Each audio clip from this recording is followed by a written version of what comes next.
Greetings, men and gentle ladies. I'm the man with the inside voice to end all inside voices, Mr. and Only 5 or just an Only for short. And while pondering about ideas on what next topic to discuss regarding the Disventure camp, I came to an interesting question. Why wasn't Rosa Maria the main character of Season 2? Now yes, Disventure camp is a character-driven ensemble show. Everyone gets screen time and everyone is, or at least should be, important to the plot. But some characters will inevitably gain more development than others, and I feel like Rosa Maria should have been one of those characters. Not that there's anything wrong with Aiden or James, the main couple of the season, but they're mostly glued to each other for most of the season, and the few different interactions they get are either fairly short or relegated to the finale. Rosa, meanwhile, is easily one of the most social characters in the season. She speaks with Maggie, Kai, Blake, Yule, James, Hunter, freaking Rhea, and to a lesser extent Connor and Carol if you count her Night Butcher stint too. In a season that has a big problem with the casual interactions, Rosa stands out in a good way with many interactions that could lead to multiple developments between the characters. It doesn't hurt that she has also a fairly sympathetic reason to be competing. She's a single mother, a single teen mother at that, who wants to win the $1 million in order to help secure a future for her daughter. This makes her much more compelling and interesting than basically the rest of the cast, who either don't need the money, have goals unrelated to the money, or have reasons we never find out as to why they need the money, which isn't nearly as interesting. But the biggest reason why I feel like she will work as the main character involves something that even the main couple don't really have, a connection with the main antagonist. Riya and Rosa Maria have one of the most complex character interactions in Season 2, which granted isn't saying a lot, but it still runs the full gambit. Going from friends, to uneasy partners, to practically enemies, to some sort of middle ground in between.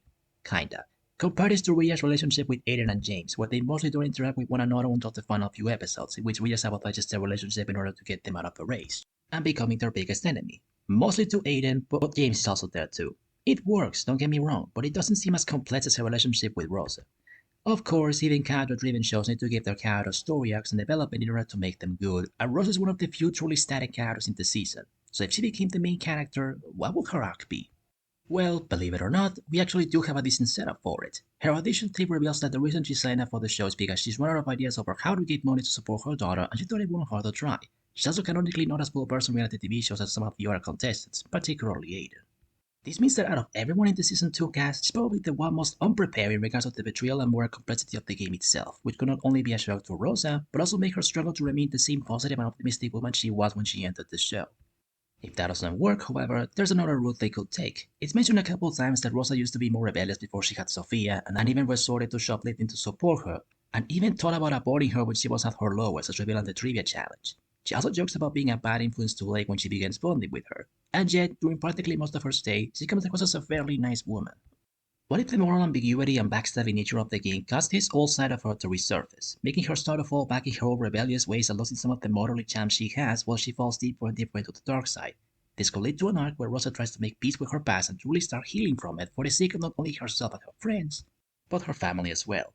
You could even have Kai help her do that, it's not like he's got anything better to do. And this could also form another contrast with Rhea, both women who started on relatively even or even good terms before the nature of the game corrupted them. However, while Rhea fell into a bottomless pit and didn't realize it until it was too late, Rosa started falling, managed to grab onto hope, and crawl out of the pit a better, healthier person. There are other ways you could go on about this, but the main point should be clear. There are ways to develop Rosa Maria as a character and give her an arc if you don't make her solely to be a support character. So, to recap, of all the contestants in Season 2, Rosa Maria has the most sympathetic and compelling reason to participate, in my opinion. She has a social game that puts the other characters to shame. She has potential set up for a character arc, where it's about her remaining positive in the face of moral ambiguity or finally facing her past. And she has a connection with the main antagonist of the season, Rhea, which could be ripe for dramatic potential. So yeah, with all this in mind, I really do feel like Rosa Maria should have been the main character of Season 2 of Disventure Cap. If not at the beginning, then the eventual main character after everything else comes down to the wire. Anyway, that's it from me today. What did you think of today's video? Did you like it? Did you not? Do you think Rosa could have worked as a protagonist or was better as a supporter? Let me know in the comments down below and have a wonderful rest of your day or night, everyone.